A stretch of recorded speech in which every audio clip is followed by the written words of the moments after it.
BBC বাংলার অধিবেশন প্রবাহতে আপনাদের স্বাগত। আজ আপনাদের সাথে লন্ডন স্টুডিও থেকে আছি মানসী বড়ুয়া, আর ঢাকায় আমার সাথে থাকছেন আকবর হোসেন। বাংলাদেশের সর্বশেষ গুরুত্বপূর্ণ আপডেট সংবাদে আপনাকে স্বাগত। শুরুতেই সংবাদ শিরোনাম, পরে বিস্তারিত। প্রথমেই জানাবো আমাদের হাতে থাকা সর্বশেষ গুরুত্বপূর্ণ সবথেকে তাজা আপডেট সংবাদ। প্রধান উপদেষ্টার সঙ্গে বৈঠক, অন্তর্বর্তীকালীন সরকারকে কেয়ারটেকারের আদলে রূপ দিতে হবে বললেন মির্জা ফখরুল। বিএনপির মহাসচিব মির্জা ফখরুল ইসলাম আলমগীর বলেছেন, আগামী বছরের ফেব্রুয়ারিতে অনুষ্ঠিত জাতীয় সংসদ নির্বাচন সুষ্ঠু করতে অন্তর্বর্তীকালীন সরকারকে এখন থেকেই কেয়ারটেকার সরকারের আদলে রূপ দিতে হবে। আজ যমুনায় প্রধান উপদেষ্টার সঙ্গে সাক্ষাৎকারের পর বিএনপির নেতারা সাংবাদিকদের সঙ্গে আলাপকালে সব কথা জানিয়েছেন। এরপর জানাবো শনিবারও স্কুল কলেজের ক্লাস নেওয়ার সিদ্ধান্ত। শিক্ষার্থীদের ক্ষতি পুষিয়ে নিতে শনিবারও ক্লাস নেওয়ার সিদ্ধান্ত নিয়েছে এমপিওভুক্ত শিক্ষকরা। আগামী বার্ষিক পরীক্ষার আগ পর্যন্ত ক্লাস নেওয়া হবে বলে জানান তিনি। এদিকে জামাত নেতা তাহের হাসপাতালে ভর্তি। বাংলাদেশ জামাত ইসলামের নায়েবে আমির ডক্টর সৈয়দ আব্দুল্লাহ মোহাম্মদ তাহির হাসপাতালে ভর্তি হয়েছেন। আজ তার ভেরিফাইড ফেসবুক পেজে এক পোস্টে এই তথ্য জানানো হয়েছে।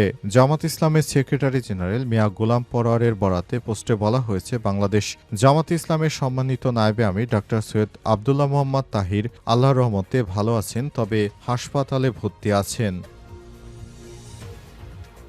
এবারে জানাবো পদোন্নতি পেলেন পুলিশের ৮০ কর্মকর্তা। বাংলাদেশ পুলিশের পরিদর্শক, নিরস্ত্র, শহর যানবাহন এবং সশস্ত্র পদমর্যাদার ৮০ কর্মকর্তাকে বিসিএস পুলিশ ক্যাডারে সহকারী পুলিশ সুপার এএসপি পদে পদোন্নতি দেওয়া হয়েছে। এবং সর্বশেষ জানাবো দাওয়াতে যাচ্ছিলেন চাচা, কুপিয়ে মারলেন ভাতিজারা। রাজশাহীর চারঘাটে জমি নিয়ে বিরোধের জেরে মোস্তফা শেখ নামের এক ব্যক্তিকে কুপিয়ে হত্যার অভিযোগ উঠেছে নিহতের আপন ভাতিজাদের বিরুদ্ধে। আজ নিমপাড়া ইউনিয়নের বালাদ্বীপ আর মোল্লাপাড়া গ্রামে এই ঘটনা ঘটে। নিহত মোস্তফা শেখ ৪৭ একই গ্রামের মৃত সমেতুল্লার ছেলে। অভিযুক্ত ভাতিজারা হলেন শফিক শেখ, রফিক শেখ, ফরাদ শেখ ও কদু শেখ। প্রিয় দর্শক, এতক্ষণ শুনছিলেন সংবাদ শিরোনাম, এবারে বিস্তারিত। তবে তার আগে বন্ধুরা অনুরোধ থাকবে, এই সংবাদটিতে একটি লাইক দিন। এই চ্যানেলে আপনি নতুন হয়ে থাকলে আমাদের সংবাদটি দেখতে দেখতে চ্যানেলটি সাবস্ক্রাইব করে রাখুন। কমেন্ট করে বন্ধুরা আপনার মূল্যবান মতামত জানিয়ে দিন আপনি বিশ্বের কোন দেশ থেকে বা বাংলাদেশের কোন স্থান থেকে আমাদের সংবাদটি দেখছেন এবং শুনছেন। আর বন্ধুরা, সংবাদটি আপনার সোশ্যাল মিডিয়া ফেসবুকে শেয়ার করে বন্ধুদেরও দেখার সুযোগ করে দিন।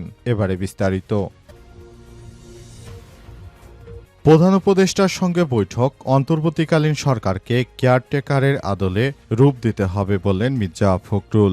বিএনপির মহাসচিব মির্জা ফখরুল ইসলাম আলমগীর বলেছেন, আগামী বছরের ফেব্রুয়ারিতে অনুষ্ঠিত জাতীয় সংসদ নির্বাচন সুষ্ঠু করতে অন্তর্বর্তীকালীন সরকারকে এখন থেকেই কেয়ারটেকার সরকারের আদলে রূপ দিতে হবে। বিশেষ করে ২০২৬ সালের ফেব্রুয়ারি মাসে অনুষ্ঠিত জাতীয় সংসদ নির্বাচনকে অর্থবহ ও নিরপেক্ষ, সবার কাছে গ্রহণযোগ্য করতে এই মুহূর্তে অন্তর্বর্তীকালীন সরকারকে কেয়ারটেকার গভর্নমেন্ট হিসেবে দায়িত্ব নিতে হবে।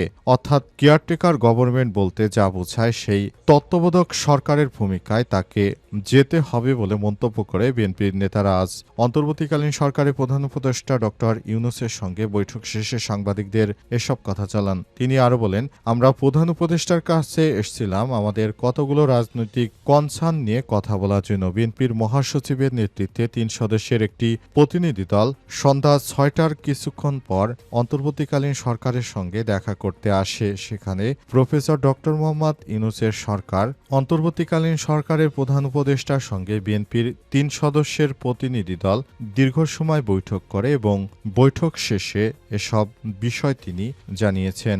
অন্তর্বর্তীকালীন সরকারের প্রধান উপদেষ্টা প্রফেসর ডক্টর মোহাম্মদ ইউনূসের সরকারকে তাই বিএনপির পক্ষ থেকে প্রস্তাব দেওয়া হয়েছে তিনি যেন প্রতিবারের ন্যায় যেভাবে দেশে অন্তর্বর্তীকালীন সরকার থাকে তিনি যেন সেই অন্তর্বর্তীকালীন সরকার হিসেবে দায়িত্ব পালন করেন, সেই প্রত্যাশা ব্যক্ত করেছে বিএনপি। শনিবারও স্কুল কলেজ ক্লাস নেওয়ার সিদ্ধান্ত।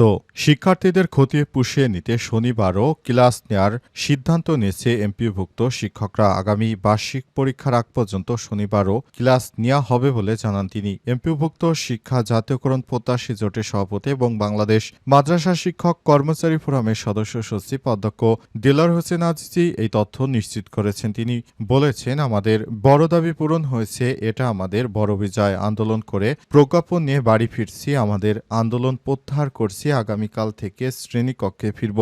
দেলোয়ার হোসেন আজিজি আরও বলেছেন, ৮ দিন শিক্ষকরা শ্রেণীকক্ষে যেতে পারেনি, এটা আমাদের ন্যায্য দাবি ছিল। বার্ষিক পরীক্ষার আগ পর্যন্ত শনিবার স্কুল খোলা রাখব। যে ৮ দিন শ্রেণীকক্ষে যেতে পারিনি সেই ৮ দিন পুষিয়ে দেব। বেসরকারি শিক্ষা প্রতিষ্ঠানে কর্মরত এমপিওভুক্ত শিক্ষক কর্মচারীরা এ বিষয় নিয়ে কথা বলেছে। আগামীতে নতুন বাংলাদেশ গড়তে শিক্ষকরাও ভূমিকা রাখতে চান। ড. মোহাম্মদ ইউনূসের সরকার ইতিমধ্যে শিক্ষকদের আহ্বান জানিয়েছে যেন তারা বাংলাদেশের বিভিন্ন কর্মকাণ্ডে শরিক হয় এবং তারা যেন দেশটাকে আরও ভবিষ্যতের দিকে এগিয়ে নিতে শিক্ষার মানকে আরও উন্নত করার চেষ্টা করেন। এজন্য অন্তর্বর্তীকালীন সরকারের প্রধান উপদেষ্টা প্রফেসর ড. মোহাম্মদ ইউনূসের সরকার ইতিমধ্যে শিক্ষকদের এই বিষয়গুলো জানিয়েছেন। শিক্ষকরা যেন বাংলাদেশের শিক্ষার্থীদের সব কর্মকাণ্ড মেনে নিয়ে তারা যেন নতুন বাংলাদেশ গড়ার জন্য শিক্ষাকে আরও ভালো পর্যায়ে নিয়ে যেতে তারা একযোগে কাজ করেন। জামাত নেতা তাহের হাসপাতালে। বাংলাদেশ জামাত ইসলামী নায়েবে আমির ডাক্তার সৈয়দ আবদুল্লাহ মোহাম্মদ তাহের হাসপাতালে ভর্তি হয়েছেন। মঙ্গলবার ২১ অক্টোবর দলটির ভেরিফাইড ফেসবুক পেজে দেয়া এক পোস্টে এই তথ্য জানানো হয়েছে। জামাতের সেক্রেটারি জেনারেল মিয়া গোলাম পরোয়ারের বরাতে পোস্টে বলা হয়েছে, বাংলাদেশ জামাত ইসলামের সম্মানিত নায়েবে আমির ডাক্তার সৈয়দ আবদুল্লাহ মোহাম্মদ তাহির আল্লাহর রহমতে ভালো আছেন, আলহামদুলিল্লাহ। পোস্টে বলা হয়েছে, নিয়মিত চিকিৎসা পর্যবেক্ষণের ফলোআপের অংশ হিসেবে তিনি বর্তমানে হাসপাতালে ভর্তি আছেন এবং সুস্থ আছেন। তিনি তার পূর্ণ সুস্থতার জন্য দেশবাসীর কাছে দোয়া চেয়েছেন। ডাক্তার তাহের বাংলাদেশের একজন চিকিৎসক, ব্যবসায়ী এবং রাজনীতিবিদ। তিনি কুমিল্লা ১১, পূর্ববর্তী কুমিল্লা ১২ আসনের ৮ম সংসদ নির্বাচনে অংশ নিয়ে প্রথমবারের মতো সংসদ সদস্য নির্বাচিত হয়েছিলেন। হঠাৎ করে তিনি অসুস্থ হয়ে পড়াতে বাংলাদেশ জামাত ইসলামের নেতাকর্মীরা অনেক দুঃখিত হয়েছেন। তাকে হাসপাতালে ভর্তি করা হয়েছে।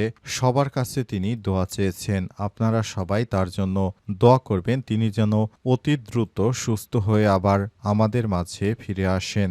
বাংলাদেশ জামাত ইসলামের এই নেতা তিনি অন্তর্বর্তীকালীন সরকারের প্রধান উপদেষ্টার সফরসঙ্গী হয়ে জাতিসংঘের অধিবেশনে ড. ইউনূসের সঙ্গী হয়ে যুক্তরাষ্ট্রে গিয়েছিলেন। সেখানে তিনি দেখিয়েছেন কিভাবে বাংলাদেশটাকে আরও সুন্দর পর্যায়ে নিতে হবে। এজন্য তিনি ইতিমধ্যেই কাজ শুরু করেছেন। বাংলাদেশ জামাত ইসলাম সে অনুযায়ী কাজ করছে। পদোন্নতি পেলেন পুলিশের ৮০ কর্মকর্তা। বাংলাদেশ পুলিশের পরিদর্শক, নিরস্ত্র শহর ও যানবাহন এবং সশস্ত্র পদমর্যাদার ৮০ কর্মকর্তাকে বিসিএস পুলিশ ক্যাডারে সহকারী পুলিশ সুপার এএসপি পদে পদোন্নতি দেওয়া হয়েছে।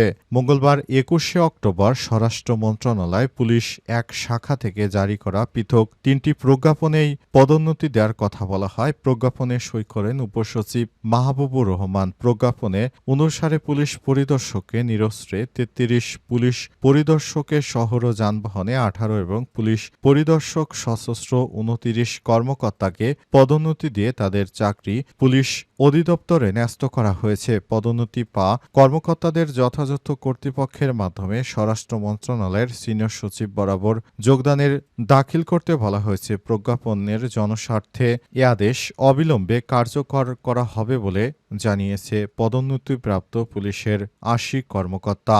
এদের মধ্যে রয়েছেন ১ জনাব মোহাম্মদ মাহবুল আলম, ২ জনাব আব্দুল্লাল মামুন ভূঁইয়া, ৩ জনাব এস এম আনোয়ার হোসেন, জনাব মোহাম্মদ রেজাউল হক, জনাব কবির আহমেদ, জনাব মোহাম্মদ আরিফ ইকবাল, জনাব মোহাম্মদ রফিকুল ইসলাম, জনাব মোহাম্মদ মেজবাউদ্দিন খান, জনাব হাফিজ ইকবাল, মোহাম্মদ আতিউর রহমান, জনাব মোহাম্মদ হারেস আলী মিয়া, জনাব মোহাম্মদ রফিকুল ইসলাম।